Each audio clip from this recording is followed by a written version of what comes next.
Our world is full of the unexplainable. And if history is an open book, all of these amazing tales are right there on display, just waiting for us to explore.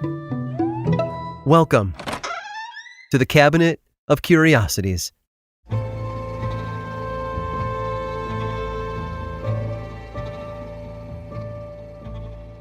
We all have regrets, something we said or did that we wish we could go back and change. If only there was a way to travel back to that point in time and fix what we messed up. Unfortunately, there's no trash-powered DeLorean or flying phone booth that can help us with our mistakes. Time traveling is one of those concepts relegated to summer blockbusters and classic novels. But what if there was something else? Not a way to travel through time, but to see it. Like a television, one could tune in any period and get a glimpse of the way things were. In short, what if someone built a window into the past? A fictional version of such a device was written about by sci-fi author T.L. Sherrod in his 1947 story, E for Effort. In it, the main character, Ed, sees a silent film depicting the conquest of the Aztec Empire by Hernan Cortez. It's incredible, with acting and sets that look just like the real thing. Except for one thing. That event took place in 1519. Almost 400 years before the birth of the movie camera. Ed learns that the person who made the film he was watching has invented a special time viewer capable of recording the past. Ed and the inventor's greed gets the better of them, and they are eventually taken into custody by the US government. I won't spoil the end, but the heroes don't fare too well. That said, the device was not always the fictional MacGuffin of a creative author. Back in the 1950s, a device called the chronovisor was being developed by a team of scientists backed by an unlikely organization, the Vatican. Like the novel's literary device, the chronovisor would allow viewers to see historical events on a television screen and even capture them in photographs. Allegedly, the screen was so powerful it had the ability to see the future as well. The team was led by an Italian priest named Father Pellegrino Maria Ernetti. Assisting him in the endeavor were two others, Nobel laureate Enrico Fermi and an actual rocket scientist. This project was no joke, at least not according to the Vatican. Ernetti had gotten the idea for his Time TV not from a science fiction novel, but from listening to Gregorian chants at a university in Milan. He and another priest, Father Agostino Gemelli, were engrossed in the performance when a single clear voice rang out above all the others. It was that of Father Gemelli's own father, who had long since passed away. Ernetti believed that the voice was not a ghost, but a moment from the past that had been preserved in time and was waiting for the right frequency to be discovered again. He and the other scientists working on the chronovisor allegedly managed to build a working model, but the whole project went underground for 20 years until Italian newspapers got wind of it again. They printed articles poking fun at Ernetti's silly little machine, which he not only claimed existed, but worked as advertised. He told the papers he'd seen Napoleon Bonaparte, performances of lost plays by Roman poets, the fall of Sodom and Gomorrah, and perhaps the most historical event of all time, Christ's crucifixion. When asked to provide a demonstration as proof, Ernetti objected. He said he couldn't, since he had destroyed the chronovisor out of fear it would be used for evil. The Vatican never admitted to having funded the creation of the device, but they did state that anyone caught using anything like that would be excommunicated. But don't let that fool you into thinking Ernetti was some sort of fraudster. He was respected within the church as a scholar and a clergyman, a man who was able to combine his scientific curiosity with his faith to great success.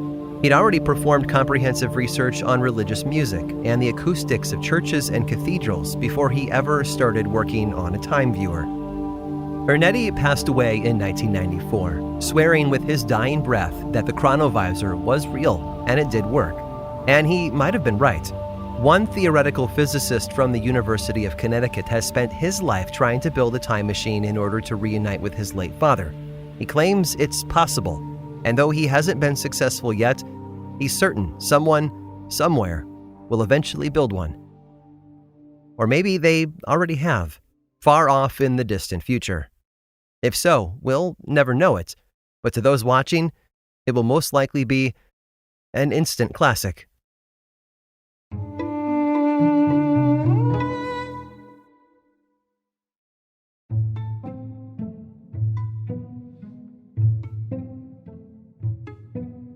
Some athletes become legends for a reason. Olympic gold medalist Usain Bolt is widely considered to be the fastest man alive. Tennis icon Serena Williams is the winner of 23 major singles titles, an open-era record. And Jim Thorpe, born in 1887, was the first Native American to win a gold medal for the United States when he competed in the 1912 Olympics. He's also considered the greatest athlete of the first half of the 20th century. They poured their lives into their passions. Their hard work and determination earned them worldwide fame. Children look up to them. Aspiring Olympians idolize them. However, not all legends are born out of sweat and gold. Some don't work as hard as the others. Some stumble onto the pages of history without doing anything at all. Frank Hayes was born in Brooklyn in 1888, 1 year after Jim Thorpe, and he got his start working around horses. He tried his hand at jockeying to no success, so eventually became a stable hand for a local horse breeder. Work was work, after all, and he wasn't about to look a gift horse in the mouth. Frank's boss saw potential in him, though, but not as a jockey. Instead, he wanted Frank to train his thoroughbreds to race. And Frank was a natural. Despite never winning a race of his own, he went on to train several champion steeds, earning him respect from all over the sport of horse racing. Still, Frank never forgot about his first passion. He was a jockey at heart, and he dreamed of the day when he would once again mount up and ride one of his trained horses to victory. And that day eventually arrived, in June of 1923. He'd been training a particular horse named Sweet Kiss for a steeplechase at New York's Belmont Park. A steeplechase is different from a regular horse race in that it involves jumping over obstacles, such as fences and ditches. Unfortunately, with the event only days away, Frank found that riders were in short supply. Of course, he was only too happy to volunteer his services for the event, and hopefully the horse's owner would agree. The owner, however, didn't want him to compete, claiming his weight would slow the horse down. But time was running out, and there were no other jockeys. If Sweet Kiss was going to compete at Belmont, they had to rely on Frank to do the job. He went on a severe diet to lose the weight needed to qualify, and on the day of the race, Frank Hayes got his wish. He was thrilled, of course. Finally, someone had taken a chance on the 35-year-old stableman, and he wasn't going to throw it away. Even the other jockeys could see how excited he was to compete. It didn't matter that the odds were stacked against him, literally, too, at 20-1. Frank climbed atop Sweet Kiss at the starting line and waited for the signal. The starter waved the flag, and the race was begun. Frank and Sweet Kiss took off like a rocket, jumping over hurdles around 2 miles of track, leaving the other horses in the dust. As they pulled into the final turn, it was just the two of them galloping toward the finish line. Frank hunkered down, leaning into Sweet Kiss, the wind whipping overhead. The audience roared. They stood to watch the underdogs, this horse and its jockey who hadn't a chance of winning minutes before, about to win the competition.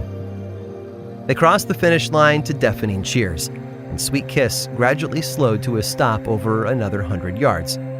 Frank Hayes had won his first race after years of staying off the track.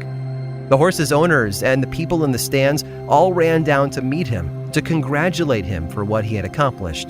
The place was abuzz with the joyful chaos of celebration. But as they got closer, it was clear something had gone wrong. Frank fell off the horse and landed face down in the dirt.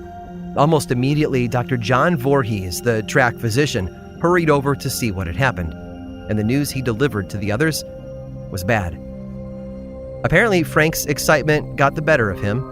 During the race, he had suffered a heart attack, but somehow managed to hold on. By the time the horse finally crossed the finish line, Frank was nothing more than cargo, hitching a ride on its back. It's ironic, I know. Frank Hayes had wanted to be a jockey his entire life. But in the end, he turned out to be nothing more than dead weight. I hope you've enjoyed today's guided tour of the Cabinet of Curiosities. Subscribe for free on Apple Podcasts or learn more about the show by visiting curiositiespodcast.com. This show was created by me, Aaron Mahnke, in partnership with How Stuff Works. I make another award-winning show called Lore, which is a podcast, book series, and television show, and you can learn all about it over at theworldoflore.com. And until next time, stay curious.